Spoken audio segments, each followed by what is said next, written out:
e sermos fortes na luta, porque a oração, como Paulo coloca para a gente aqui, é uma expressão da nossa dependência de Deus. Então, olhando agora todo o texto de forma mais ampla, né, já tratamos aí da necessidade de conhecermos nosso inimigo, de nos armarmos para a batalha, sermos revestidos com a armadura de Deus para a batalha. Agora Paulo começa a tratar da oração como um meio pelo qual a gente pode perseverar, ficar firmes na luta.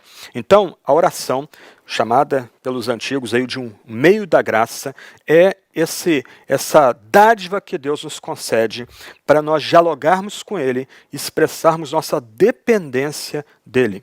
Em outras palavras, sendo nossa luta espiritual, a oração é necessária. Orem em todo o tempo. Orem em todo o tempo. Essa é a última grande exortação do apóstolo Paulo nessa famosa epístola. Nós somos chamados a estarmos prontos para a luta, vestidos e armados para a luta, mas banhados em oração, orando em todo o tempo. O ponto aqui de Paulo não é que a gente tenha que, como se refugiar no mosteiro para nós estarmos orando cada minuto do dia. A ideia de Paulo aqui de orar em todo o tempo é que em cada momento do nosso dia nós estamos levantando, como ele diz aqui, orações e súplicas a Deus no Espírito. Por assim dizer, todo o nosso suspirar é uma oração e uma súplica dirigida a Deus que nos concede armadura e nos prepara para a batalha, nos prepara para a luta espiritual. Orando em todo o tempo, ora em todo o tempo. Irmãos e irmãs, o que Paulo coloca diante de nós aqui é que o nosso dia deve ser construído de tal forma que cada detalhe do dia colocado diante de Deus em oração e súplica. Ainda que a gente tenha a necessidade de termos nossos momentos formais com Deus, pode ser de manhã, pode ser à noite, isso é uma questão pessoal. Do outro lado, tudo que se passe no nosso dia deve ser motivo de oração e súplica. Orem em todo tempo, todo momento. Nós demonstramos nossa dependência de Deus, todo o tempo nós estamos conectados com Deus, suplicando e orando a Ele. Mas Paulo continua, orem no Espírito. É uma expressão muito importante aqui e eu vou voltar a ela no final. Mas a ideia aqui é que a oração é induzida e guiada pelo Espírito Santo. A oração não é uma mera obra humana. A oração que é oração verdadeira, uma súplica que é verdadeira, que é ouvida e atendida por Deus, é uma oração, uma súplica feita, movida pelo Espírito Santo.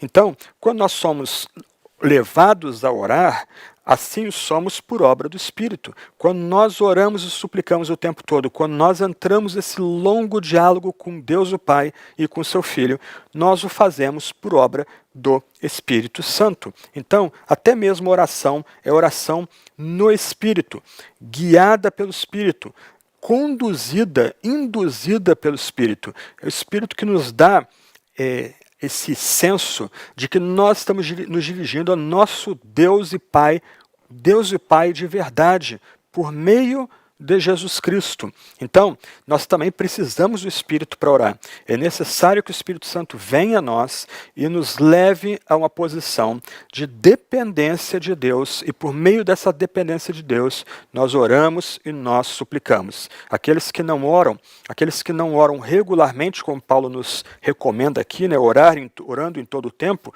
esses estão frios do Espírito Santo. Esses necessitam mais do Espírito Santo. Quando o Espírito Santo vem sobre nossas vidas, nossa forma de expressar a vida poderosa do Espírito sobre nós é orando e suplicando em todo o tempo. Mas a ideia aqui de orar no Espírito deve ser conectada com o que nós vimos no verso 17. Nós somos instados a tomar ou usar a espada do Espírito, que é a palavra de Deus, dada na Sagrada Escritura. Olha que bonito aqui, irmãos e irmãs. De um lado, nós temos a Escritura diante de nós, que é a nossa espada do Espírito. Não só a Escritura é inspirada pelo Espírito, mas a Escritura é dada pelo Espírito Santo para que a gente a use como uma espada poderosa na batalha, pronta para nos ajudar a vencer os nossos inimigos que nos atacam. Mas aqui também somos chamados a orar no Espírito.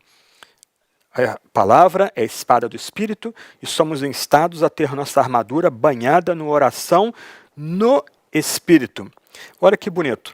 A Escritura não separa esses dois lados da ação do Espírito Santo em nossa vida. A luz e o fogo. A luz que vem da palavra, que é a nossa espada, e o fogo que vem da oração incessante no Espírito Santo. Não há uma contradição entre esses dois elementos. Na fé cristã, o estudo intenso da Bíblia não é colocado em oposição à devoção no Espírito, uma oração que depende ou que é guiada ou mantida pelo Espírito Santo. Antes, o que Paulo preconiza aqui é que ambos, a espada do Espírito e orar no Espírito, devem estar unidos. Luz e fogo juntos, meus irmãos e irmãs. Um estudo intenso da Escritura, para nós sabermos usar essa Escritura com sabedoria quando tentados e atacados pelo diabo e por suas hostes. Mas, outro lado, nós oramos no Espírito. Mais uma vez, luz e fogo juntos. Paixão unida ao estudo disciplinado intenso da Sagrada Escritura. Essas são as duas principais armas que o Espírito coloca em nossas mãos. A espada do Espírito, para nós lutarmos e vencermos o diabo e suas hostes. E a oração no Espírito, banhando toda a armadura que nós recebemos do próprio Deus. Nós temos orado em todo tempo? Será que nós entendemos que devoção é mais do que formalidade, ter aqueles horários pré-determinados para nós nos aproximarmos de Deus? Eles são importantes. E a disciplina é necessária na vida cristã. Um bom soldado é disciplinado. Ele sabe não só colocar todos os seus apetrechos, mas ele sabe guiar o seu dia enquanto vigia. E esse é outro tema que Paulo vai tratar daqui a pouquinho. Mas do outro lado, irmãos e irmãs, nós somos chamados aqui a orarmos em todo o tempo, a termos uma vida de diálogo com Deus, o Pai, no Filho e no Espírito Santo. Nós, mais uma vez, temos orado em todo o tempo, temos invocado a Deus em todo o tempo, nossa vida tem sido banhada pela oração, nós olhamos o mundo pela ótica da luz e do fogo, ambos juntos, a luz iluminando e o fogo aquecendo. Será que nossa devoção é uma devoção em que nós dedicamos tempo para estudar a palavra de Deus? Do outro lado, essa palavra de Deus acende a chama da paixão por Deus o Pai, Deus o Filho e Deus o Espírito em nossos corações? Orem em todo o tempo no Espírito. Se você não consegue orar, você se encontra vazio, seu coração se encontra frio, clame o Espírito Santo. Implore para que o Espírito Santo venha a você e derrame a você espírito de oração para que você ore em todo o tempo. Paulo continua. Orem com todo tipo de oração e súplica. Oração aqui na passagem serve como um termo genérico para expressar diante de Deus louvor e pedidos. Súplica dá a ideia aqui de algo que é feito com urgência. A gente pode lembrar de orações de súplica na Escritura, como a oração de Ana, em 1 Samuel capítulo 2, em que ela ora com urgência. Nós somos chamados a orar e suplicar. Nós somos chamados a expressar louvor e pedidos com reverência a Deus, mas também somos convidados a, no Espírito, derramar diante de Deus tudo aquilo que atribula nossa mente e nosso coração e fazer isso de forma urgente. E Paulo continua falando, que a gente é chamado a vigiar com toda perseverança e súplica. Nota que oração aparece 2 vezes no texto e a palavra súplica 2 vezes aparece no texto também. E essa oração súplica deve ser vigilante e perseverante. A ideia de vigiar aqui nos leva de novo a um acampamento militar ou um campo que foi conquistado das mãos do adversário. Nós somos colocados ali como atalaias, como vigias. Nós somos colocados ali paramentados por Deus e exortados a orar em todo o tempo no Espírito para manter vigilância sobre aquele campo. E aquele que milita não pode cochilar enquanto vigia. Se ele cochilar, o adversário pode usar esse vacilo para entrar naquele campo ou naquele terreno ou naquele forte e semear o combate, semear violência ali naquele lugar. Irmãos, cada um de nós, ministros e membros da igreja, presbíteros, diáconos, professores, homens e mulheres cristãos simples, todos nós somos coletivamente chamados a vigiar. Nenhum de nós pode cochilar no posto onde Deus nos colocou. Somos chamados então a conhecer o nosso inimigo, somos chamados a nos vestir da armadura que vem de Deus, somos chamados a orar em todo o tempo e em tudo permanecermos vigilantes, com o espírito de discernimento, para não sermos surpreendidos ou pegos cochilando e dormindo. Essa vigília deve ser perseverante. Isto é, nós nos mantemos no posto até o resultado almejado ser alcançado. Em outras palavras, Deus nos coloca de vigília. Deus nos chama para sermos perseverantes nessa vigília. E nós não temos o direito de cochilarmos ou abandonarmos nosso posto onde Deus nos colocou. Então, meu irmão, minha irmã, independente do que você faça na igreja, você é chamado a conhecer seu inimigo, você é chamado a se revestir da armadura de Deus, você é chamado a orar no Espírito e orar de forma vigilante e perseverante. Você tem guardado o posto que Deus colocou em suas mãos? Quantas vezes a pregação ou o serviço cristão é energizado por causa da oração de homens e mulheres que são aparentemente anônimos? Então, não importa o que você seja chamado para fazer, você é chamado, entre outras coisas, como estamos vendo aqui, a orar no Espírito, a suplicar no Espírito, de forma vigilante e perseverante. Guarde o seu posto, vigie o seu posto, onde Deus mesmo colocou. Faça isso de forma perseverante. Nós fomos arregimentados, nós fomos colocados nessa santa legião. Nós não temos o direito de retroagir, nós não temos o direito de abandonar o posto onde Deus nos colocou. Nota também que nesse verso, Paulo fala 4 vezes, ou usa 4 vezes a expressão todo ou todas, ou todo ou toda ou todos, 4 vezes. Ora em todo o tempo, com todo tipo de oração, com toda perseverança e súplica, e todos os santos. Isso é importante. Enquanto em batalha, e nossa vida é uma contínua batalha, nós cristãos devemos estar em todo o tempo orando, suplicando, vigiando e perseverando em oração no Espírito. Todos. Nós não somos daqueles que viram as costas ao inimigo, nós não somos daqueles que dormem em seu posto da vigia. Nós somos chamados, mais uma vez, a conhecer nosso inimigo, a nos vestir dessa armadura que provém de Deus e orar no Espírito em todo o tempo, e vigiar em todo o tempo, e perseverar em todo o tempo, e suplicar em todo o tempo. Voltando a um ponto que eu tratei semana passada, se nós pensarmos nesse mundo como um hotel, nós vamos reclamar do serviço. E a gente tem muito o que reclamar. Mas, se nós pensamos nessa vida como um campo de batalha, nós vamos esperar que o nosso general venha para triunfar sobre aqueles que fazem guerra contra os santos de Deus. Nós vamos esperar, nós vamos anelar a vitória que nosso general vai nos trazer. Enquanto isso, nós permanecemos vigilantes e perseverantes no lugar onde Deus nos colocou. Mais uma vez, a oração não é uma das partes da armadura. Nota que eu intencionalmente fiz uma divisão no texto aqui.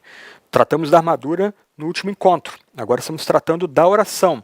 Mais uma vez, a oração aqui é o meio pelo qual a gente tem comunhão com Deus, é o meio pelo qual a gente pode fazer orações e súplicas a Deus, e é o grande meio de graça que Deus nos dá para nós nos mantermos em dependência dele. Temos orado em todo tempo? Temos orado em todo tempo no Espírito? Nós temos feito em todo tempo todo tipo de oração e súplica no Espírito a Deus? Nós temos orado em todo tempo no Espírito, em perseverança e em vigilância contínua? Essas são questões importantes que a gente tem que pensar. Não basta apenas se vestir da armadura que vem de Deus. Não basta nós termos o cinto da verdade.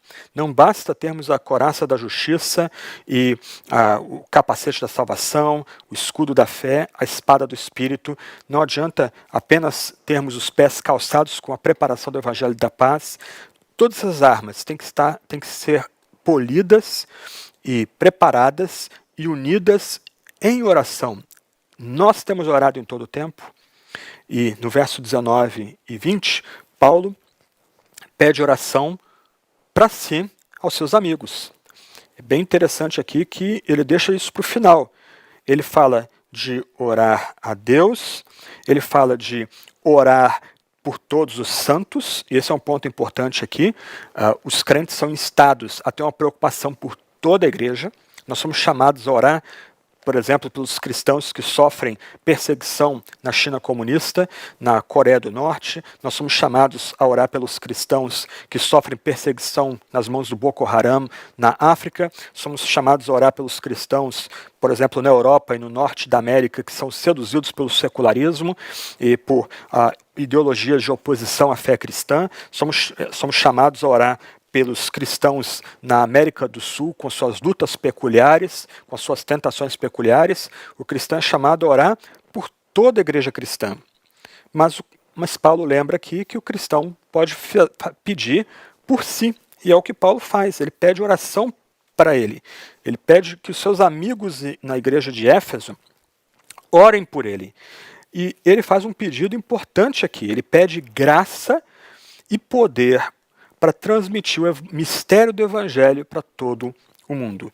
Já falamos do que significa o mistério do Evangelho, isto é aquela mensagem que estava oculta em Deus e que no tempo propício foi revelada, em que judeus e gentios vão ser agora colocados como um único povo. O muro da separação que havia entre eles é derrubado e agora eles são contados como um único povo, e a paz reina sobre essa única raça composta de judeus e gentios. Quer dizer, toda a barreira étnica foi rompida por esse mistério do Evangelho, mas Paulo suplica para que Deus dê a ele palavra e ousadia para fazer conhecido esse mistério do Evangelho. Aqui é surpreendente que Paulo pede para si, e ele pede para si para que ele pregue enquanto em cadeias. Isso é muito tocante, irmãos e irmãs. Ele podia pedir muitas outras coisas aqui, bens, libertação. Não, ele simplesmente pede para que mesmo preso ele possa ter liberdade de falar do mistério do Evangelho, proclamar o mistério do Evangelho. Então, a oração começa com Deus, tem um foco em Deus, orações e súplicas no Espírito a Deus. A oração tem um foco em toda a igreja. A oração deve ter em vista a igreja de Cristo em toda a face da terra. A oração tem a ver com nós, com o nosso interior. Então nós somos instados aqui também a fazer pedidos a Deus a nosso respeito e pedir para outros orarem pela gente, mas é tocante aqui que esse grande apóstolo peça justamente ousadia para tornar conhecido o mistério do Evangelho, mesmo em cadeias. E a palavra ousadia aparece 2 vezes aí. A ideia é anunciar essa mensagem do Evangelho da paz sem temor. E isso é parte da autoimagem do apóstolo. Ele se vê criado para fazer isso, como ele diz no final do verso 20. E é interessante a expressão embaixador em cadeias. Um embaixador preso é uma ofensa para a nação que enviou, para o reino que enviou aquele embaixador. Nós temos aqui então alguém que representa Deus, o Pai, o Senhor Jesus Cristo e o Espírito preso. Um embaixador preso é inútil, ele é um mero refém do império que o prendeu. Mas Paulo aqui, se vendo como embaixador de Deus, tendo na sua autoimagem gravada a noção de que ele é chamado a cumprir o papel de embaixador, ele entende que nem mesmo as cadeias têm poder de limitar o seu ministério. E ele ora pedindo, ou ele pede oração, para que ele tenha essa liberdade, mesmo preso, para poder tornar conhecido a grande mensagem do mistério do Evangelho. Antes da gente continuar, eu queria ler aqui um comentário de David Searle. Ele tem um livro muito útil sobre Efésios capítulo 6, e ele diz o seguinte nesse livro: devemos, portanto, manter corretamente a ordem de nossas orações. Primeiro, para cima, olhando para o nosso Deus; para fora, a seguir, para as necessidades de seu povo, todos os santos; e somente então para dentro, para as nossas necessidades pessoais. Essa visão geral da oração é verdadeiro segredo para a perseverança. Não nos desanimemos diante dos reveses de curto prazo. Não vamos apostatar por demoras nas respostas. Vemos alguma coisa do panorama da história, do alvorecer de um novo dia que surgiu lentamente no céu oriental. Eis porque continuamos orando. E assim, a armadura do Evangelho, o cinturão da verdade, a couraça da justiça, os calçados da paz, o escudo da fé, os capacetes da salvação e a espada do Espírito, estes todos devem ser cobertos pela oração, vestidos com oração, toda a oração. Antes da gente avançar, qual é o conteúdo da sua oração? Paulo nos ajuda aqui. O conteúdo da nossa oração, primeiro, deve ser focado em Deus. Aqui nós fazemos nossas orações e súplicas. Depois, o conteúdo da oração deve ser determinado pelas necessidades de todos os santos. Nós devemos ter em mente orar pelos membros da nossa igreja, orar pela igreja de nossa cidade, orar pela igreja de nosso estado e país, lembrar das necessidades do povo de Deus em toda a face da terra. E, finalmente, o conteúdo da oração final é as necessidades reais que nós temos e que nós apresentamos para Deus. Que Deus nos ajude a assim orarmos. Primeiro, focados nele, olhando para o alto. Depois, tendo em vista a grande multidão que compõe todo o povo de Deus em toda a terra. Finalmente, por nós. Banhando o uso da armadura o tempo todo com oração. Orando no Espírito, com fervor. E aí nós encerramos essa epístola, versos 21 a 24. Paulo diz aqui que ele vai enviar Tíquico, irmão amado e fiel ministro do Senhor, para ser o portador dessa carta. Muito provavelmente Tíquico também levou outras cartas, Colossenses, Filipenses e Filemão, que foram escritos na mesma época. Então Tíquico aqui é o mensageiro, e ele leva essas cartas e leva também todos os detalhes que envolvem a prisão do apóstolo em Roma. Aqui a gente tem um ponto que vale a nossa reflexão. Paulo distingue para a gente a proclamação pública dos assuntos particulares. Ele faz uma divisão aqui. Ele quer informar, ele quer compartilhar aos crentes da cidade de Éfeso suas lutas, as tensões que ele deve estar passando, motivos de oração específicos, mas ele faz uma distinção aqui. Como apóstolo, mais importante é a proclamação pública do mistério do Evangelho. Informações pessoais vão ser dadas por mensageiro, mas não registradas nessa carta. Aqui a gente tem um critério bem útil para sabermos quem de fato é um embaixador proclamando com ousadia o mistério do Evangelho. O verdadeiro embaixador, aquele que de fato proclama com destemor o Evangelho, é aquele que foca a palavra de Deus, que todo o seu enfoque é norteado pela palavra de Deus.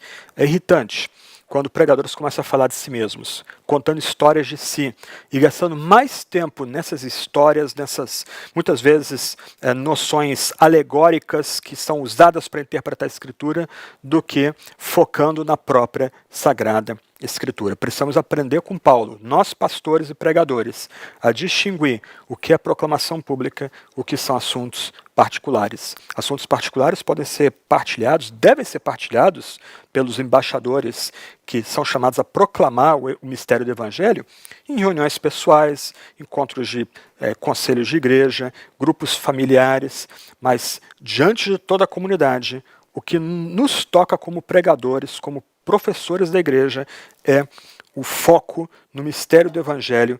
Isso é que somos chamados a fazer. E a epístola termina como começa. Paulo faz uma breve oração ao final dessa epístola, suplicando consolo ao coração dos crentes em Éfeso e rogando para que Deus o Pai, por meio do Senhor Jesus Cristo, conceda paz, fé, amor e graça aos crentes em Éfeso. O final da oração dessa epístola é encantadora. Ele suplica paz sobre os irmãos, e paz aqui inclui a ausência de guerra, mas não é só ausência de guerra. Paz aqui é harmonia, é concórdia, é segurança, é felicidade, é prosperidade. Em suma, a paz que Paulo roga que os crentes em Éfeso recebam é a paz messiânica, a paz que vem do Messias, onde todas as diferenças étnicas e culturais são abolidas dentro desse novo povo de Deus. Nós vivemos um mundo em convulsão. Nós vivemos num mundo em crise. Nós vemos jovens deixando o Evangelho da Paz e aderindo a uma cosmovisão de mundo basicamente revolucionária. Destruam tudo, cortem todas as cabeças, tudo está errado, vamos construir um novo mundo, vamos reconstruir agora um novo homem, uma nova mulher. O que o Evangelho nos propicia é que nossas comunidades espelhem paz. Paz entre os idosos e entre os jovens, entre as crianças, paz entre homens e mulheres, paz étnica, paz entre para usar a terminologia bíblica, escravos e livres, judeus e gentios, letrados e iletrados. O Evangelho propicia isso para a igreja. E, irmãos e irmãs, essa é uma das provas da veracidade do mistério do Evangelho, que uma comunidade multiétnica, multicultural, uma comunidade de homens e mulheres, de crianças, jovens e idosos, é uma comunidade que vivencia essa paz, a paz que procede do nosso único Messias, Jesus Cristo. Paz. Paz seja com os irmãos. Amor. Amor com fé. É bonito essas duas expressões estarem juntas. O amor aqui é o ágape, aquele amor que se dá. Amor que não é mero sentimento, mas é uma atitude, um amor que demonstra de fato que está pronto a se dar pelo próximo. Mas é um amor com fé. Não é um amor desconectado da confiança, do descansar em Deus o Pai e Deus o Filho. Irmãos, paz seja com os irmãos e amor com fé, da paz de Deus o Pai e do Senhor Jesus, e a graça esteja com todos que amam sinceramente o nosso Senhor Jesus Cristo. A graça aqui é aquela dádiva imerecida. Paulo roga para que dádiva imerecida seja dada e renovada sobre os irmãos, sobre a igreja, sobre o novo povo de Deus. Que grandes dádivas que nós recebemos. 4 palavrinhas tão simples, que a gente até se acostuma com elas. Paz, fé, amor, graça, mas são dádivas potentes que são dadas aos irmãos que compõem o novo povo de Deus. Dádivas que o mundo almeja, mas não tem como receber. Essas dádivas não vêm pela força política, essas dádivas não vêm por processo revolucionário, essas dádivas não vêm pela força das armas. Somente Deus o Pai e o nosso Senhor Jesus Cristo podem nos conceder. Isso é importante, essas bênçãos vêm da parte de Deus, o Pai, que é a fonte de todas essas dádivas. E do Senhor Jesus Cristo, olha a força dessas expressões. Senhor Jesus Cristo, aquele que traz a salvação de Yahvé, é o nosso único Messias e o Senhor de todo o cosmos. Se as bênçãos vêm da parte de Deus o Pai, o Senhor Jesus é o mediador de cada uma dessas bênçãos. Essas bênçãos são dadas por Deus o Pai, mediante Jesus Cristo, no Espírito. E aí o nosso apóstolo termina da forma como começou. Ele começa a sua epístola magnificando Deus o Pai, Deus o Filho e Deus o Espírito. Aqui, nesses versos finais, ele fala de orar todo o tempo no Espírito e que essas grandes dádivas são dadas aos irmãos. Paz, amor com fé e graça são da parte de Deus o Pai e do Senhor Jesus Cristo.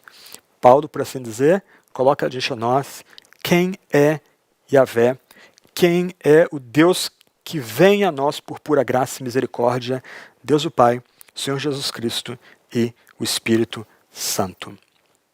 Vamos concluir aqui, não só a epístola, mas esse trecho começa no verso 10 e termina no verso 24. 3 conclusões aqui que são importantes para a gente. Primeira conclusão, nós cristãos precisamos entender que nossa luta é espiritual. Nós lutamos contra o diabo ardiloso, contra os principados, potestades, dominadores desse mundo tenebroso, contra as forças espirituais do mal. O inimigo é forte e o ataque é certo. Ele vem em nossa direção e ele vem com fúria e fúria mortal. Não podemos subestimar o inimigo. Temos que conhecer o inimigo. Precisamos ficar vigilantes e perseverantes defronte desse inimigo. Mas outro ponto que nós também consideramos é que nós somos chamados a permanecermos firmes, a permanecermos de pé, ao usarmos toda a armadura de Deus. Nós temos conhecido nosso inimigo, nós temos claro diante de nós que nossa luta não é contra sangue e carne, mas contra o diabo e seus anjos maus. Nós temos nos vestido de toda a armadura de Deus. Nós estamos usando essa armadura, cada apetrecho dessa armadura com sabedoria. Nos é dada uma armadura já testada e vitoriosa. Temos usufruído, usado essa armadura? E mais, nós agora aprendemos que somos chamados a orar no Espírito em todo o tempo. Orando, suplicando, vigiando e perseverando. Somos banhados em oração todo dia. Nós, ao começo do dia, colocamos cada apetrecho da armadura em oração. Nós passamos o dia em oração. A oração é o meio da graça. A oração é a forma de termos comunhão com Deus. A oração é o meio que Deus dá para que nós venhamos a ser mudados e o que está ao nosso redor venha a ser mudado. Temos orado em todo o tempo, orado a Deus, orado por todos os santos, orado por nós. E agora? Estamos prontos para a batalha? Que a gente não perca tempo, que a gente vista toda a armadura de Deus, que a gente ore em todo o tempo, que a gente permaneça de pé no meio da batalha, porque a vitória é certa. Eu queria ler e encerro não só a exposição da epístola, mas esse trecho, uma citação bonita de João Calvino. Paulo não quer que joguemos fora nossas armas, porque o inimigo é poderoso demais, mas Paulo quer que nos armemos para a luta. Sua exortação contém uma promessa de vitória, como as palavras possais resistir implicam. Certamente resistiremos ao diabo se usarmos toda a armadura de Deus e lutarmos corajosamente até o fim. Nunca haverá perigo em que o poder de Deus não prevaleça, e nunca alguém devidamente armado contra Satanás será vencido pelo caminho. Que conheçamos o nosso inimigo, que tenhamos discernimento para saber que o nosso inimigo é mau e é violento. Que a gente use toda a armadura de Deus, todos os apetrechos dessa santa armadura, e que a gente ore em todo o tempo no Espírito. Senhor, nos ajuda na luta espiritual. Tem misericórdia de nós. Nosso inimigo é mau, ele é violento. Ele grita e ameaça se lançar diante de nós. Por dentro a gente treme. Mas ajuda-nos, ó Deus. Ajuda-nos a nos revestir de toda a armadura que vem de Ti. Uma armadura que Tu, ó Deus o Pai, já usaste e também concedeste a Teu único Filho, Senhor Jesus Cristo, que também usou essa armadura com sucesso, que a usará no dia vindouro, no dia da vingança do nosso Deus. Ajuda-nos a orar em todo o tempo, com toda oração e súplica, orando a Ti, louvando a Ti, orando por todo o povo de Deus, todo o Teu povo, colocando diante de Ti as nossas reais necessidades. Ajuda-nos nessa luta tremenda, Senhor. Tu nos deste tudo o que precisamos para permanecermos firmes e no final vencermos. Tu nos deste tudo aquilo que precisamos, para que, como o Senhor mesmo diz na Tua Escritura, ao final, vermos o diabo ser esmagado debaixo dos nossos pés, para a Tua glória e do Teu Filho Jesus.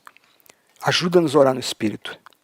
Ó Espírito, banha-nos, infunde fogo em nosso coração. Ajuda-nos a orar em todo o tempo.